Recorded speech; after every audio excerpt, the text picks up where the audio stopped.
Welcome to the ArcGIS Solutions for Recruitment, Retention, and Reactivation webinar, which is part of our Environmental and Natural Resources webinar series. I'm Megan Martinez, an Industry Marketing Specialist here at Esri in Redlands, and I will be your moderator today. This webinar is being recorded and will be posted in the next few days. Once it is ready, you'll receive a follow-up email with a link to the recording. Before we get started, I would like to encourage you all to post your questions in the GoToWebinar questions dialog box during the presentation, and we will answer as many questions as time permits after the webinar. Now I'd like to introduce our three presenters. We have Mike Bialish, a National Account Manager on the state government team here at Esri. He is based out of our Philadelphia office. And joining Mike is Matt Bullock, a Product Engineer on the Government Solutions team. He's based out of Denver.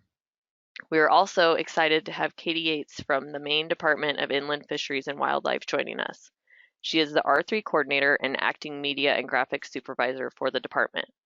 She has been with the Department of Inland Fisheries and Wildlife since July 2018, and since then she has facilitated the creation of an R3 action plan, organized an R3 stakeholder summit, drafted an R3 partner toolkit, and helped define practices for department outreach initiatives.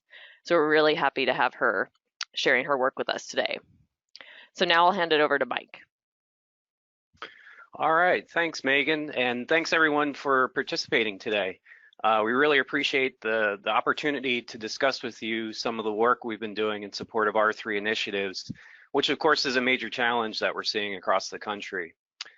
In my role with Esri, I work with environment and natural resources agencies in all 50 states, and it's very frequent to be discussing challenges related to participation in hunting, fishing, boating, and other outdoor recreation activities, as well as the impact this has on their agency business. And much of what you're going to hear today has resulted from those type of engagements.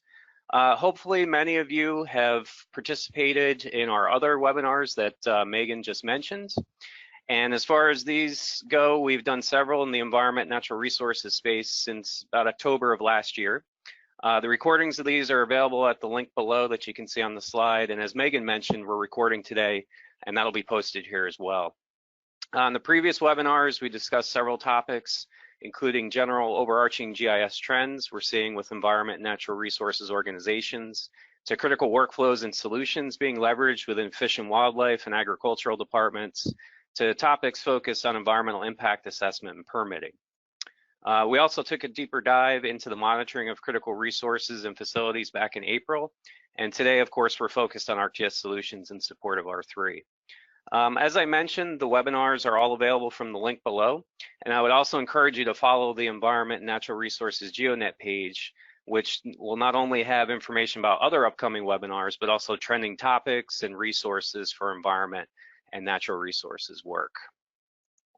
Okay, so as far as today goes, these are the topics that we're going to cover. We'll start by providing a quick overview of what ArcGIS Solutions are to kind of get everyone on the same page as far as that goes.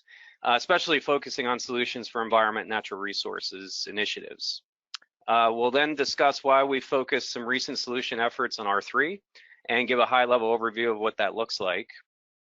Katie from Maine will then take a closer look at overall challenges with R3, especially those that she faces in Maine, and how that has helped guide where we've ended up with the solutions that you're going to see today. Speaking of those, Matt will then give a demonstration of the R3 solutions, mainly focusing on what's already available, but also take a look into where we're headed next with the solutions. We'll try to leave about 10 minutes or so for questions at the end. And as a reminder, please enter your questions in the GoToWebinar dialog box as we go along. Okay, so just getting right into it, I've mentioned the term ArcGIS Solutions a few times already, and so I'm just going to spend a couple of minutes on them to make sure you have an understanding of what they are, as these are actually readily available products and help address many critical workflows and business challenges for environmental agencies. So solutions overall are configurations of ArcGIS platform components around core business processes and workflows. So generally they leverage the out-of-the-box COTS and configurable maps and apps that are part of the platform and are simple and really quick to deploy. Like I mentioned, these are truly products that are provided, meaning that they're supported just like our core software is. So for example, you can call technical support about them and they stay updated as our software is updated in general. These are generally developed in partnership with organizations to define business processes and workflows that we address, and then we work together to implement the platform tools to support the various requirements for those workflows. We also orient the solution efforts on workflows that are repeatable, meaning with things like recruitment, retention, and reactivation efforts, that they'll have utility in whatever state or area that you're working in across the country. Even though you can see that these are listed under buckets, so you see fish and wildlife, agriculture, natural resources, the solutions are configurable and extensible, so they can actually be utilized for a variety of other workflows that have similar requirements and across other agencies who have similar challenges. So they're very flexible as well. As I mentioned a minute ago, they're simple to deploy. In fact, you can deploy them directly to ArcGIS Online or ArcGIS Enterprise right from within a simple solutions deployment tool, an ArcGIS Pro, excuse me, and configure them at the same time to meet your specific needs. And Matt will describe this a little bit further later when he does his demonstrations. The solution configurations align with many of the critical workflows and patterns we discussed on previous webinars and that we're seeing generally across the country, addressing things like you can see here, like invasive species monitoring, dam safety inspections and monitoring, citizen science initiatives, environmental impact analysis, and so on. Today, of course, we're particularly going to focus on those we recently released for increasing participation. So you can see those underneath fish and wildlife. So increasing participation in outdoor recreation through using technology and tools for things like public engagement and for conducting recreation outreach analysis, which of course can all directly support R3 efforts. Before I forget, I did want to mention there's also a wealth of information on solutions from their home website, which you can see there, solutions.arcgis.com, and we encourage you to check that out if you haven't already. All right, so with all that said, why have we been focusing some efforts around R3? Well, with recruitment, retention, and reactivation efforts, it's a major challenge that we're seeing nationally in all 50 states. It's been well documented that there's been an overall decline in participation in things like hunting, fishing, and other outdoor recreation activities, especially over the last few decades. This, of course, has a direct impact, especially on fish and wildlife and other land stewardship agencies, as hunting and fishing licenses and related sales are, of course, primary funding sources. So this decline not only has a general budget impact, but also has an impact on the ability for these agencies to implement their programs. And these could be for things like species and habitat preservation, related management efforts, and restoration. So the effects are pretty far-reaching. And really, overall, the hunting, fishing, and outdoor recreation communities have been long, kind of key supporters of these kinds of efforts in general, let alone the impact on local economies and jobs that are supported. So a decline in participation has many, many impacts. So this is a critically important challenge, and much of the focus that we've seen in response to this is on developing and presenting, key recreation opportunities, and in turn, hopefully generating interest, whether recruiting new participants, retaining existing participants, or reactivating lapsed participants to participate again. In addition, in looking at R3, as we've looked at it, at R3-oriented initiatives and analyses that are happening, we've also found that many of the questions and aspects involved involve location. So some of the questions, for example, that are being asked include things like, where are people participating in recreational activities? Where are they coming from to do this? And just as importantly, where are they not coming from? Where could they potentially be coming from based on various factors? Where should marketing campaigns be targeted and how? Where are we or should we be offering recreation-related programs? So things like hunter safety courses, boating courses, fishing events, and so on. These are all questions of where and that involve location that, of course, GIS can help answer, which can truly support R3 strategies. Also, as we took a look at this, we realized that the common patterns or ways that the ArcGIS platform is implemented can help support R3 strategies. So across the bottom of the slide, you're seeing the 9 common patterns of use in which we see the ArcGIS platform generally being utilized and implemented. And really, this is a framework for implementation.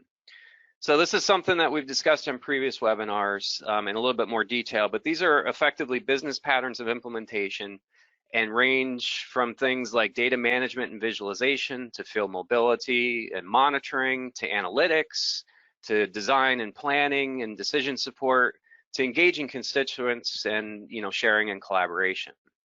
So of course, these are not only the core benefits that the ArcGIS platform offers, but they provide a framework to assess business challenges and priorities for particular workflows, which in turn then helps define the appropriate technology solutions to address those workflows. So relating this back to R3, we often see agencies challenged with not only managing data needed for R3 strategies, but also being able to effectively visualize it in a meaningful way. So this includes elements like license data, maybe angler survey data, hunter survey data, and so on. In addition, being able to collect this information, such as for things like angler surveys, like I just mentioned, in the field and through apps is becoming increasingly important, as well as just monitoring all this information together to support decisions made in terms of some of those elements I mentioned before, like marketing and promotion, and evaluating how effective overall our strategies are being. So obviously also being able to share and collaborate with constituents and the public is super important, especially when it comes to R3. And when I say this, I mean it in both directions, right? So where recreation information opportunities are being presented out to the public, as well as the ability to obtain public feedback on things like satisfaction with resources, maybe services being offered, and also just giving the public in general the opportunity to be involved with various events and activities. So with all this in mind, we ventured down the road of solutions development in support of R3. And to this point, we have two buckets of solutions, so to speak. And so the first bucket of solutions I'll talk about here quick addresses some of what I was actually just talking about in terms of engaging with the public. With any of the three factors, recruitment, retention, and reactivation, it's really, really important to provide readily available and easily accessible and understandable information on recreational opportunities out to the public. Matt will go into these in a little bit more detail in a little bit, but we have a series of configurable locator tools to let the public know of opportunities close to where they are or where they might be going. So these include tools you can see on the screen. They include tools to find water-based resources for activities like maybe fishing and boating, to wildlife resources for activities like hunting and wildlife watching, to finding retail locations to purchase hunting and fishing licenses. In addition, there's some parks and trails-based locator tools, and all of these really provide a similar streamlined user experience that works on all devices. So what else is great about these is that they're integrated. So in other words, maybe you came in looking for fishing opportunities, but while you're doing that, you can also discover wildlife resource opportunities in the same area. So these locators themselves, you may have seen them before. They've been around for a couple years now, but this new kind of integrated and modernized versions that I'm talking about now were actually released in January, largely based on feedback that we heard from many states. As I described earlier with solutions in general, these are configurable tools. And so the idea with these is that they can get you most of the way there, but it's pretty simple and easy to tailor them to your own specific needs in your own areas as well. The other bucket of solutions has more to do with the data management, visualization, and decision support patterns I spoke of a minute ago. The idea behind these is to bring in foundational data, so such as license data, and visualize it in a meaningful way to support your R3 strategies and analysis. So these solutions, which were actually just released at the end of June, include tools to bring in the foundational data and aggregate it to whatever geography makes sense to support your strategies. At the same time, statistics are also generated at that geographic level, which are then visualized in a configurable map-based dashboard, which is also provided. Now, with all that said, we're definitely aware that there's some other tools in the R3 community that also focus on visualization of foundational data. But we feel that these ArcGIS solutions can really supplement those, giving you the flexibility to be more granular geographically, really as granular as you need to be to support your work and to support your strategies. In addition, this is effectively bringing to bear your information like license data and whatnot in a GIS context, giving you the ability to do even more advanced spatially based analysis as needed. So to develop these, we partnered with the awesome folks at the Maine Department of Inland Fisheries and Wildlife, And as mentioned, we have their R3 coordinator, Katie Yates, with us today to go into more depth into R3 challenges in general and how we came to this point of developing these solutions. So Katie, if you're ready, go ahead and take it away. Thank you. Like Megan said, I was hired in July 2018 as an R3 coordinator, and at that time I was tasked with developing an R3 action plan for 2019 within 6 months. So in December was my deadline. I was new to Maine, new to the state government, and new to R3. So to prepare, I did an extensive literature review, reading through studies and R3 related materials to better understand and familiarize myself with the common themes. Basically, every state has their own vision of R3. Some states have coordinators specific to hunting or fishing, but in Maine we have a more holistic strategy. We look at outdoor rec and user groups because we see R3 as an agency approach, not just a single program. So what is R3? What does it look like? We know it's to recruit, retain, and reactivate outdoor participants, but the question is really how. There's a lot of ideas out there. Is it free fishing passes at state parks, or youth mentored hunts, or family field days? You know, for Maine, it's not just a single program or an individual effort. It's the way we do outreach collectively. And so it's essentially knowing more about your current, past, and future users to provide for them content and information that they need, and supporting digital marketing with on-the-ground programming. But in order to do that, you need data. So you need data to tell you where to focus your efforts, and a plan to understand and use that data to avoid those random acts of R3. And if you're looking at your licensed data, you don't really need to wonder who you should be targeting. So what it boils down to is R3 is a marketing strategy. It's market segmentation. It's taking different user groups and tailoring your outreach to efficiently and effectively target their needs, and then following up to make sure that you did actually achieve a goal. So if you wanted them to buy a license or learn a skill or just become more familiar with the agency, you want to know that you achieve that, and that you have a plan for measuring it. But it can be challenging for states because you can't really target the general public very easily, but we have an advantage because we have licensed data, and it's a lot more expensive to recruit a new customer than it is to maintain ones that you have. So first, you need to be able to look at your licensed data, and that's a huge barrier for a lot of R3 coordinators. And so in our 2019 action plan, we defined having the ability to look at our data in a data dashboard as being a high priority. So then enter Mike and crew with Esri and ArcGIS Solutions. They came to present applications and brainstorm R3 solutions. And kind of as the conversations progressed, we saw that there's the potential there for us to be able to see our licensed data visually, and understand where we're having hotspots and where we're not so much. And like Mike covered, it helps us be more strategic with where we need to focus certain efforts. So we ultimately, the final project focuses on what R3 coordinators really need, and that's a data dashboard that you can present to senior staff and agency partners that visually demonstrates license trends so we can respond to them strategically. In our action plan, we have, if you want to go to the next slide, Mike, we have some goals. We have the goal to target new user groups, which is kind of just a catch-all, because you can say you want to target youth or you want to target women, but what you really need to look at is your data. The data will tell you everything that you need to know.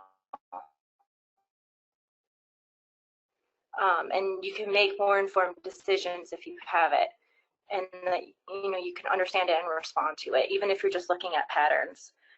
So what I really love is being able to look at a map of our state, and I can give just a hypothetical example.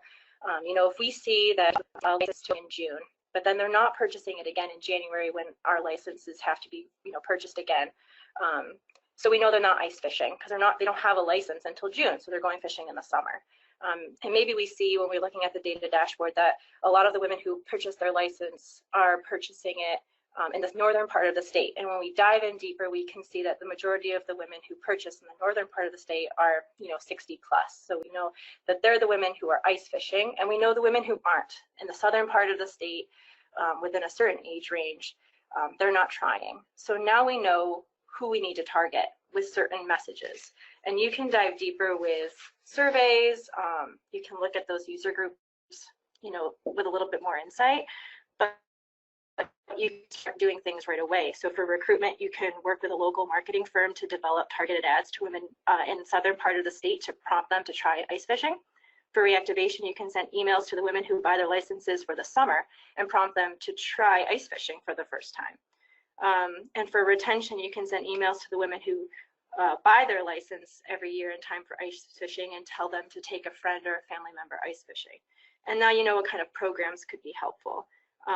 So a women's only ice fishing clinic in the southern part of the state, or a grandmother-granddaughter ice fishing day. So basically you can see the market groups that you need to target visually, and you can make an argument for it because you can see it. And then you're not doing those random acts of R3. You can measure and see what you're actually doing and how effective it is. So unless you can see your data and understand it, your R3 efforts are going to be more challenging because you can't really see how effective they are.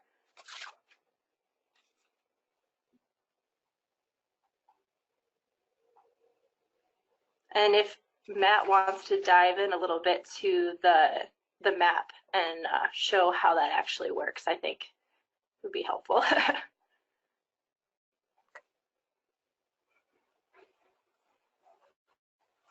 All right, so let me share my screen here.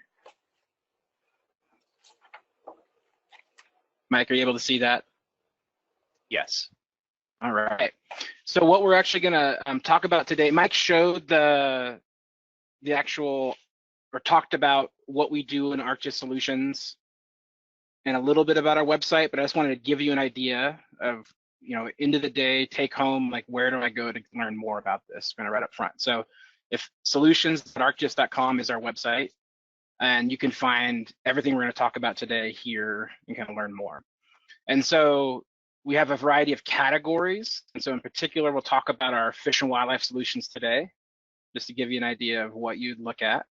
And then we have a bucket that we're calling increased participation to kind of wrap around our R3 solutions. And so within those, Mike talked about how so I'll show our engage the public solutions. So these are ways to interact with and show how me as a member of the public, I can go and recreate or find new adventures and ways to recreate. And then also we'll talk about this outreach concept. So we'll start with our park locator, and I'll kind of just drive through the concept. So me as a member of the public, how can I go and explore either place? So, I have a young son, I need to go out and we want to go to a park and probably do some fishing. So within that kind of park, I can set some filters and say, is there areas for picnics and playgrounds? And so now when I go and either conduct a search, so I can enter my address, maybe I'm on my mobile device, this will scale nicely to that. I press the locate button there, or I could just kind of select an area on the map, and it's going to give me a set of parks that I can go and recreate at. And so when I go in here and I select the park, it will allow me to see kind of what's near the area, this location that I've selected. So within this Susquehanna State Park, I can immediately figure out what's the contact information, what's the parking like, are there any what are the reservable activities I can do there? Maybe I want to go bring my dog as well. In this case, it has a picnic area, so we can do a little picnicking. I get a little information about the park. But in particular, I want to know, okay, I want to go to a park, but also do some fishing. And so that's where we see these links. And when Mike was talking about this interactivity between the applications. So if I say, find a place to fish or boat, so most likely it's in the park, but maybe it's nearby. And so in this case, it's actually going to open up our water resources locator. So exact same look and feel as our park locator. And we did this on purpose, so you kind of have that from the user experience, very straightforward and simple, but giving me a lot of useful information. So I see there's a fishing site. In this case, it's actually just, it's within the park itself. And so I can figure out some more information about that fishing site, what kind of fish are in the area, is there any regulations that I need to know about? And maybe I'm not bringing a boat in this particular case, but maybe I need to bring a boat with a trailer. Is there parking for that? So all of this kind of necessary information for me as a member of the public to get this. Whereas, sometimes I go to a website or I'm trying to find this information, it's kind of hard, and we're doing, I don't have a lot of time to plan. So these types of tools really make it easy for your outreach to your users to find these types of activities. And so we also have the ability to, so I know a lot of folks, and I'll kind of show this a little bit later in the demo, this connecting right to your, maybe you have an online license provider where you can just go and I can buy my license online. So that's kind of a very common pattern. But in the case of, hey, I'm running late, I got a little one with me and I didn't have time to go online, I just want to pick one up on the way maybe. And so we also have this ability to, again, using this location connecting. So I'm on my device and I've found an area I want to go, but what are some licensed location retailers near or maybe on the way that I'm going? So I see there's a store here and it kind of gives me a list of the different license options I can purchase.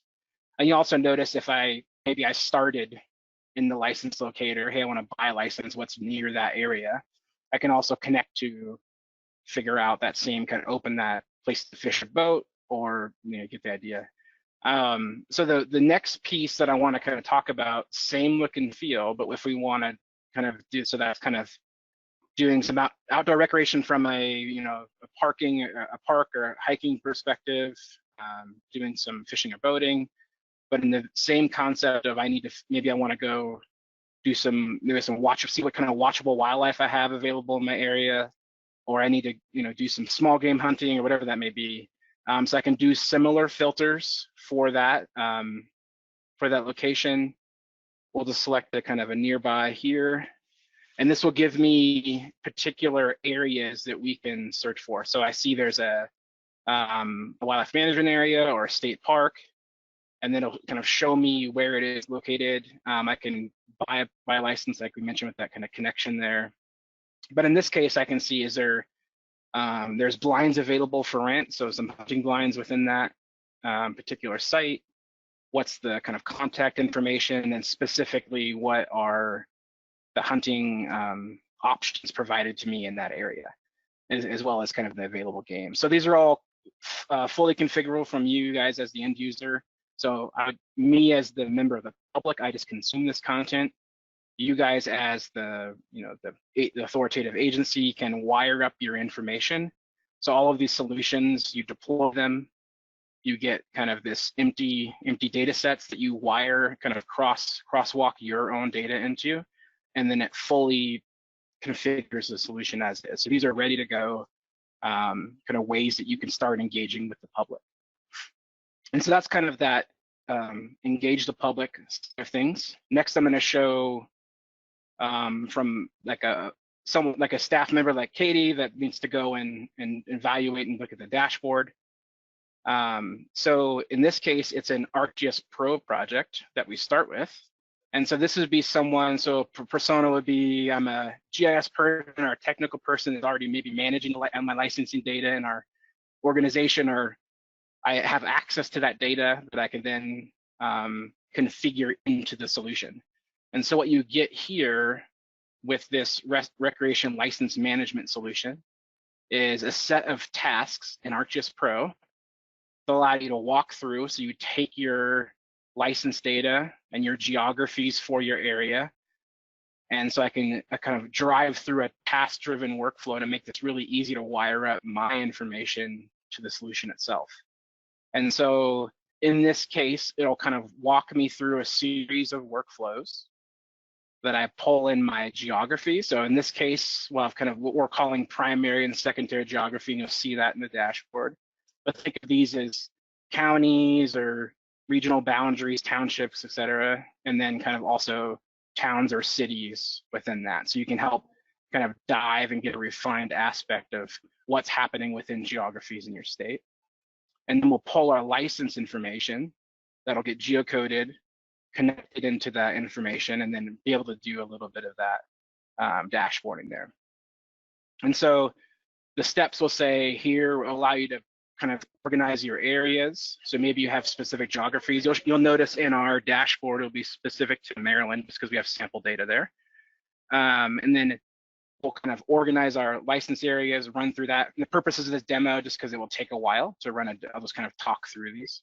And then we have this ability to calculate license information. So you may have that raw data coming in with metrics on gender and age and date purchased and what type of license. And so all of these tools will drive through and kind of organize that information. So that's kind of from the ArcGIS Pro side of things. Think of that as that's your data manager. So someone that's kind of from the technical side working on there, getting all your data ready to go. And then once that information's ready, we have the ability to have this recreation license dashboard. So this is the other part of the solution that you would deploy. You would get both of these pieces for you. So we've organized our data, loaded it up, and now we have a finished dashboard where I have the ability to go and filter. So in this case, I can say, show me the year 2018. And you'll notice on the right-hand side, numbers are updating. So this is pulling in and filtering specific to for the year 2018. What are our metrics? What are our numbers? And then we talked about those kind of geographies. So in this case, I can go and filter by specific counties. And I get all of my numbers will be updating associated with my filters. And then if I wanted to go by town, I can filter. I'll leave that kind of all the towns within this county for now. And then the bottom half of our dashboard, we'll see this ability to look at active licenses, or the month of sale for the active license. So kind of when are sales happening, kind of get it, maybe there's a general trend of specific, and this will vary obviously state to state on the types of activities that are the most popular. So like in Maine, there may be an ice fishing push. We might see an October, November, December, January push. In this case, we're kind of getting some generic numbers here. And then we also have this ability to look through and see what's the birth year of those license holders and kind of get a trend of kind of over time, what's the age groups we're looking at. And then so on the right-hand side, we get some of these kind of summaries for the different types of licenses. So for hunting, fishing, trapping, maybe it's a combo license. What are the numbers that we're seeing? And I can even dive in a little bit just to give you an idea of the geography we're looking at. And so I can look at total licenses, license holders within this geography. I can look at numbers for lapsed licenses. These are numbers that are licenses that are essentially, so based on a category, I believe we have it set for 2 or 3 years. That's something that I think as a larger state to state that may change. And so you can configure that number up to kind of define within that category of lapsed licenses. So people we need to target. And then I can also kind of dive into a little bit more detailed information. Again, we have that concept of a kind of that other geography. So in this case, a town. So in the town of Cumberland and the county of Allegheny, I can figure out what are the total number of license holders, who has been renewed or reactivated out of that. Who do we need to renew or reactivate?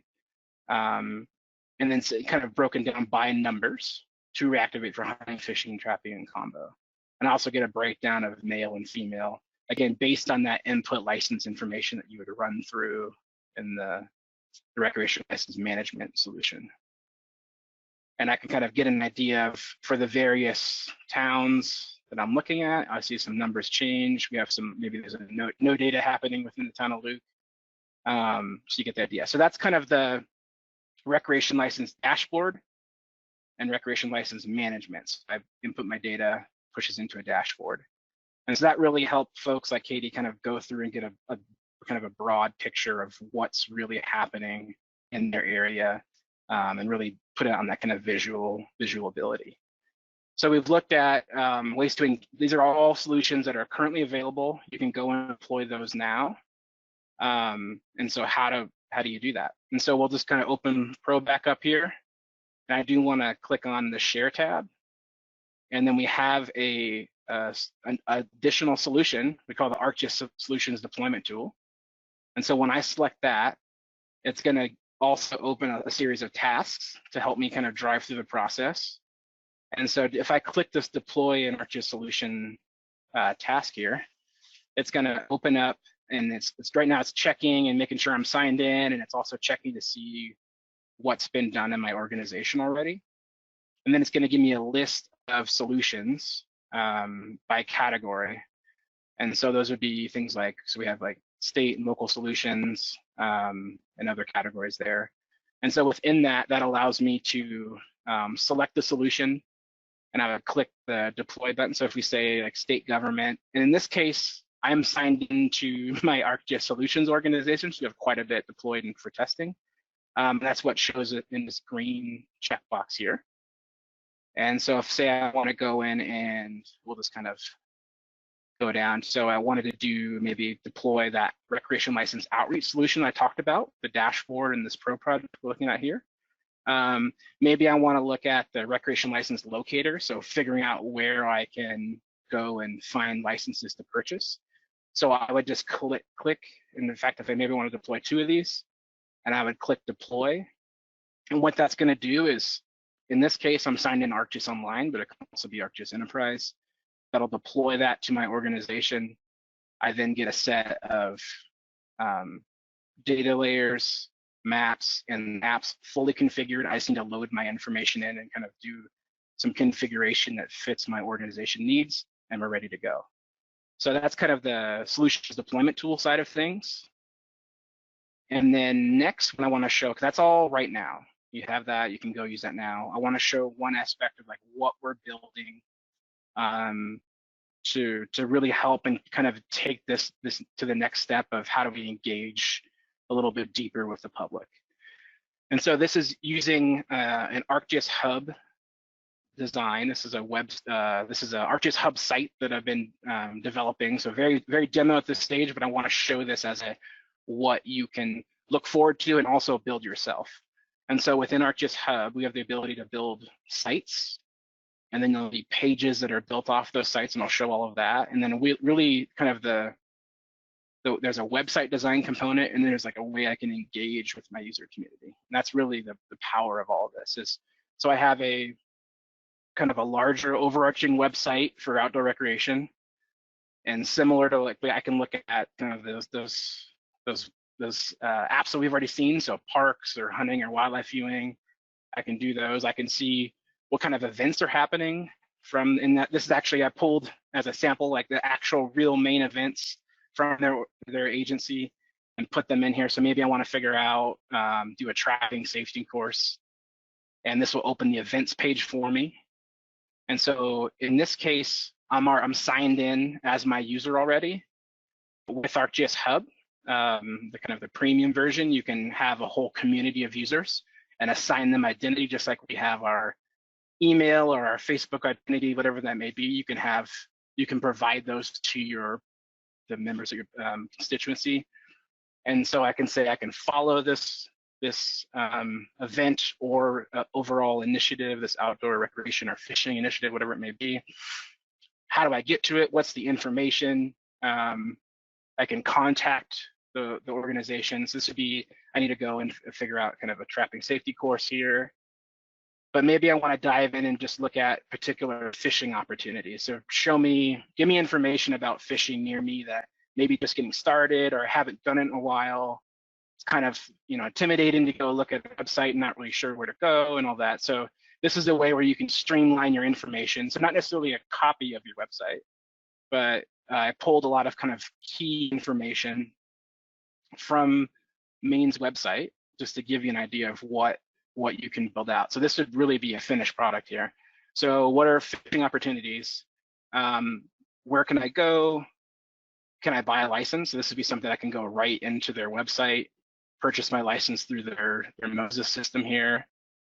I can look at, so what kind of species can I catch? And again, they already have nice information on their website, but you can organize this and promote it in a way that would be a little bit more challenging in a larger website. So maybe I want to look at some lake trout. So these are things that you can kind of just integrate into your site and link to other resources and content. So those are things you already have on your website.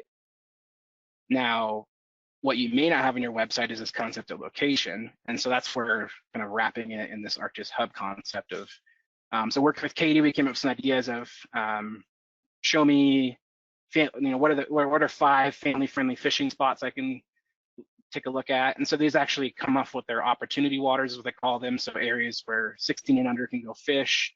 It's going to be really easy for families to get started and kind of go target those areas. So if I say select one of these areas, I can get an idea of where it is, what's the name of it. Maybe you want to push out a fishing report, or you have this kind of recently stocked waters information. Maybe that's a big spreadsheet sitting somewhere that's kind of hard for people to use. You could take that exact information, put it on a map, and figure out what's the kind of recently stocked areas within that. And then just like we saw, this is the same, again, this is Maryland sample data just for this demo. So this is our water resource locator configuration web app builder that we've embedded in here. And so I can do that same type of experience of finding a fishing site, getting that information, all within my larger kind of fishing opportunities website. And say I'm on a mobile browser, so this is all very friendly. I am, say I'm using my iPhone or my Android device, just want to kind of go through and get some information on the fly. I can always launch into another site. So this is embedded in the site, but maybe I want to get a full screen view. You can just do this with a simple button that kind of loads that app up for you. And then I get that same kind of concept of engaging with events. Maybe I want to follow this initiative. What that also will do is if it provided that kind of community of users is what I don't have in here now, but this kind of that next step of this demo would be to, as Katie mentioned, how do we now capture? So maybe I went to a family-friendly fishing spot. There's some either great feedback I want to provide it or something that, hey, just wasn't quite right. We wanted to provide that back to the state. You can also wire up surveys in the hub site to kind of capture that too. So in this case, we're really pushing a one-way street of information, but to make it a two-way street, we could now be capturing either data from people or crowdsource commenting, or we just want to figure out kind of what are that from your recreation opportunity, your recreation experience, how did that go? And so you can be capturing those surveys as well. And that all can just be embedded in your site here. So in terms of kind of where we're at now, this is where we're going. And then I'll go ahead and flip over back to our PowerPoint here, our webinar series. Yeah, so thanks, Matt. That was great. So really, this is just we're pretty much through the content of today's webinar. We're going to open up for questions here in a minute, but we just wanted to remind you again that this webinar today is part of a series of webinars, like we mentioned in the beginning. So in the environment, natural resources area. And so that where it says webinar home there at that link, which I think most of you have been to because you registered for the webinar today, but at that same link, all the recordings from the past webinars are there since October right on through. And then we'll, within probably a week or two, I would say, we would post the recording from today's webinar as well, which is shareable too. So if you have other folks that you want to see the webinar or listen to it or provide it to other organizations, that's perfectly fine. Also, just a reminder, we do have a environment natural resources home on GeoNet. And so we're pretty active on there, posting resources, upcoming webinars, different articles and, blogs and things like that really illustrate, resources and how GIS is being implemented to support initiatives like R3 and, other critical workflows and business processes. So that's pretty much it for today. Matt, you can flip to the next slide. And at this point, I think we will go ahead and open it up for questions. So Megan, I'll flip it over to you for that. Okay, great. Thanks, Mike. So we've had a few questions come through. You can still submit them in the dialog box if you want, and we'll answer as many as we can. The first one we have here is the info within the information pane when you click on a site configured like a custom pop-up? Okay, so that's probably with the engage the public locators. Matt, Yeah, you want to take that one? Yep. So good question. Absolutely. So that is so when you get the information in all four of the configurable solutions you saw, so the different locators, that is driven by the pop. And so we fully configure that for you. So out of the box, it's ready to go. But if you had other information that you wanted to kind of display in there, or maybe just remove a few categories, fully configurable within the pop-up of the web map that is driving that application. So you get all of it ready to go. You would just go into the web map, the pop-up for that, and do some updating. So if you're familiar with that, that's fully configurable for you. Okay, great. And then one more along those lines. Are there specific ways to configure the links to other locator apps so that when you open another app, it brings you to the same location? Can you say that one more time? Sorry. Are there specific ways to configure the links to other locator apps so that when you open another app, it brings you to the same location? Great question. Yep. So you absolutely can do that. How that works in our existing locators is it's using a very simple arcade expression, if you're familiar with that. And so all you would do is just swap out the URL. In fact, when you deploy those solutions, you would have to, right now they're wired up to our kind of public examples. You would just be swapping out your URL for the existing one that's in there. So that's very, very straightforward to do. And there's comments in there on how to do it. Okay, great. And then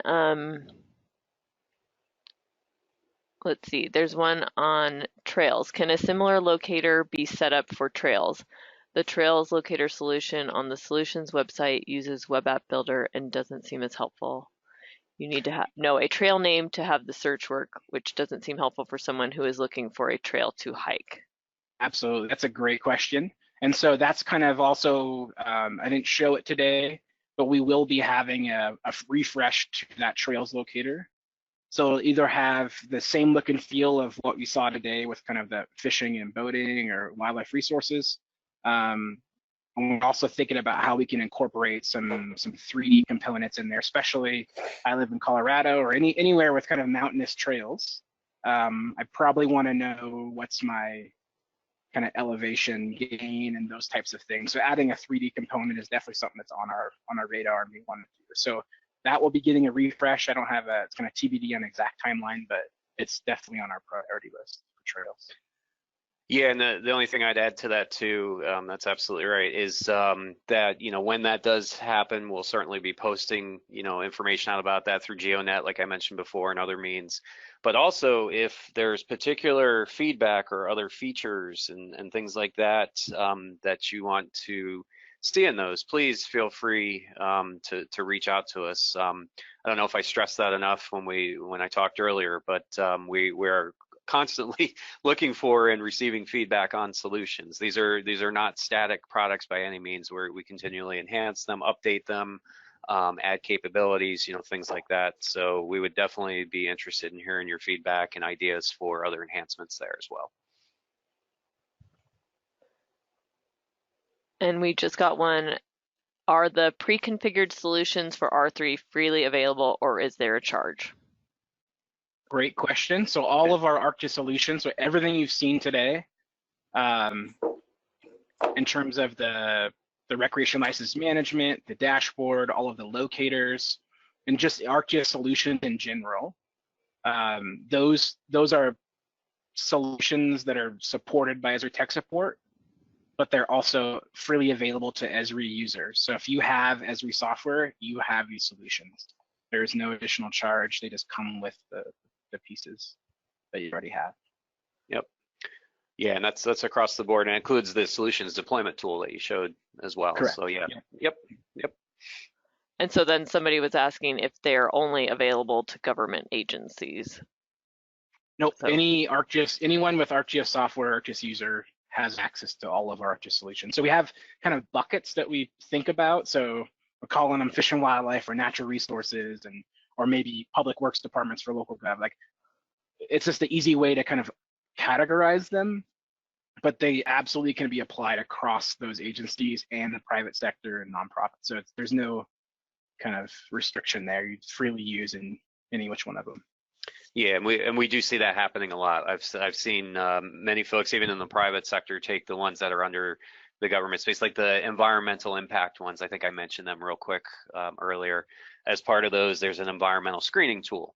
So maybe it's a proposed project, you want to see what the impacts are. I've seen a lot of usage of that, just as an example, in the private sector, in the vendor space. So, yep, available to anyone, like Matt said, with ArcGIS licensing. Okay, and we got another one. What's involved to integrate a state's license database into the license dashboard? And what would be the first steps to making this happen? So first steps would be deploying the recreation license management solution, which is that ArcGIS Pro project that I showed. And then in terms of incorporating your license data, so you would, I believe you would just you would export. This kind of depends on where the licenses they're sitting, the type of technology, but most likely you would just be exporting a copy of that information. You would input it into the tools I talked about. So there's that kind of concept of aggregating the geographies and then really actually pulling in your license point data. So most likely there's some type of location associated, like an address or something like that. So you would be inputting that or importing that license information into the tools that we walk through. Then you would there is some crosswalking and things, but it is a pretty straightforward process. Again, these are fully supported as well. So I would say first step, go ahead and just deploy the solutions and kind of start diving into them a little bit, pull in your license information if you get stuck or if there's questions. This is the first iteration of that, so we'd love to hear feedback of this isn't working or this is really great, but we could do this or that, right? So that's how our solutions are, one, developed. So we work with folks like Katie or other agencies, define the user needs there, create the solution. We don't just create these out of thin air, right? And then also we continuously improve from user feedback. So that was kind of where I would say start with, deploy them, load your data, run through the tools, and that's how that information gets fed into the dashboard. Yep. Yeah, and just to add a little bit to that too, the the solutions page, like I mentioned before, and like Matt showed, a lot of great information there, a lot of documentation as well. There's get started as well for each of those. So as you dive into the solutions on that page, there's always a sort of get started tab that's there that really kind of takes you through the steps like Matt was just talking about. The other thing too is that solutions deployment tool, the solutions are automatically in there. So in other words, they're discoverable from within the tool. So you don't have to go out and find them or anything. They're just automatically added to that solutions deployment tool. So you'll see all the ones that I talked about as well as all the ones that we demonstrated today just in there by default, and you can deploy directly from there like Matt showed.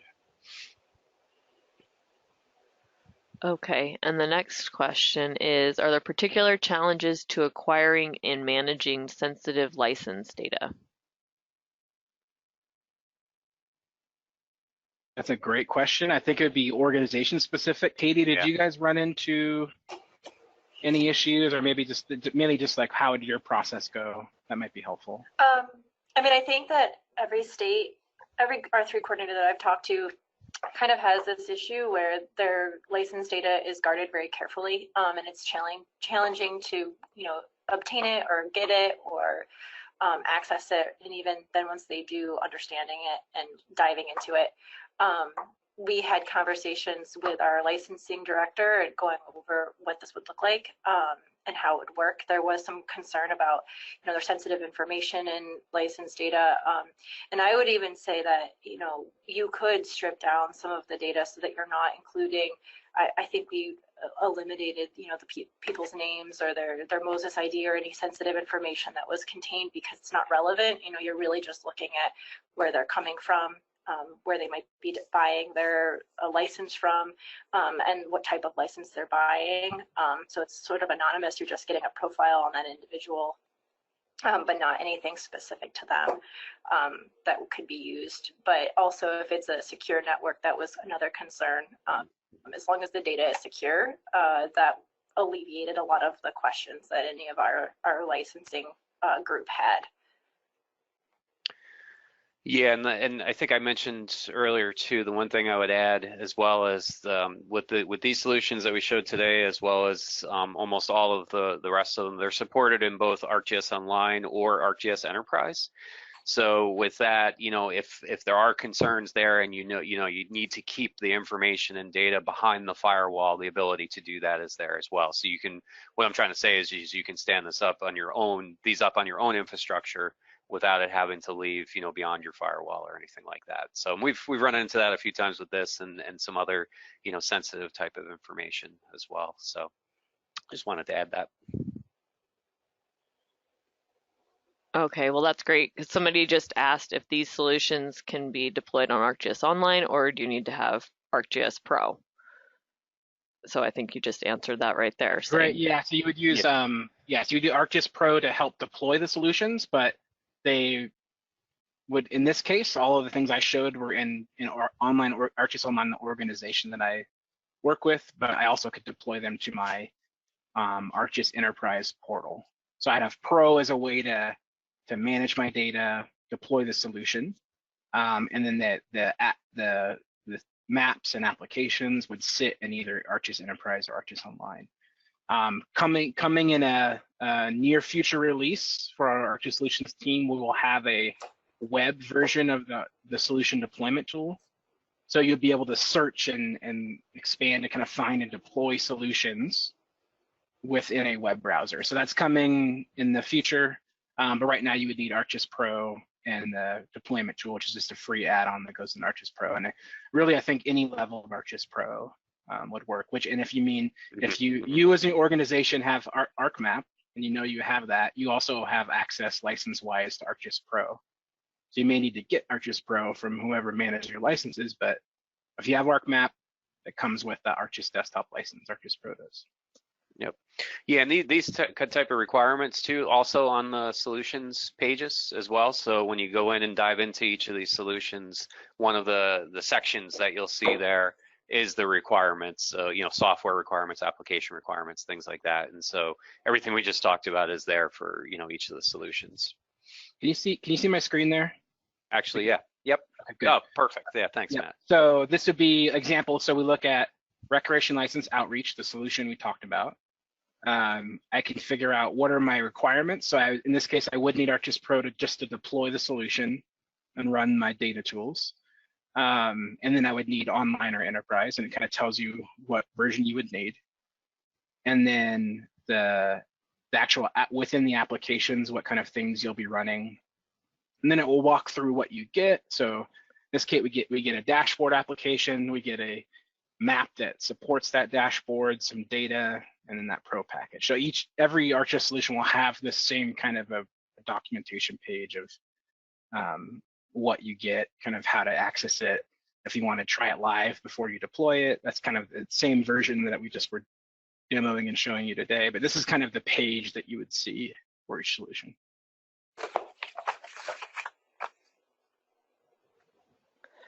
Okay, we had one last question. How do you connect to our permit data in near real time? That's a great question. Yeah. So if you were, so I'm assuming that you mean license data, I'm assuming. So I'll answer from a license data perspective. So those tools will be run, you can set them up to run on a regular basis. So I think, Katie, when we were working with you, I think you were thinking about more like a yearly running and data dump, right? So I guess it really depends. So you can set it up to be a little more manual, but most cases you would probably every certain amount of time interval that you decide on your own, you would be exporting the data from the main kind of license database and move them into run it through that system. Yeah. We have to do it a year behind because that's when the license data, when we have it all. But the way that I look at it is that I'm looking at overall patterns. And so, I'm not looking to see if within a few days of a workshop or something, I see a spike in license buys. I can do that in a different way. But if I'm looking at, a pattern of 5 to 10 years, that's why the dashboard is helpful. And even in a year behind, you can see if there's, turnaround. Okay, well, we've run out of time, but thank you all for joining us.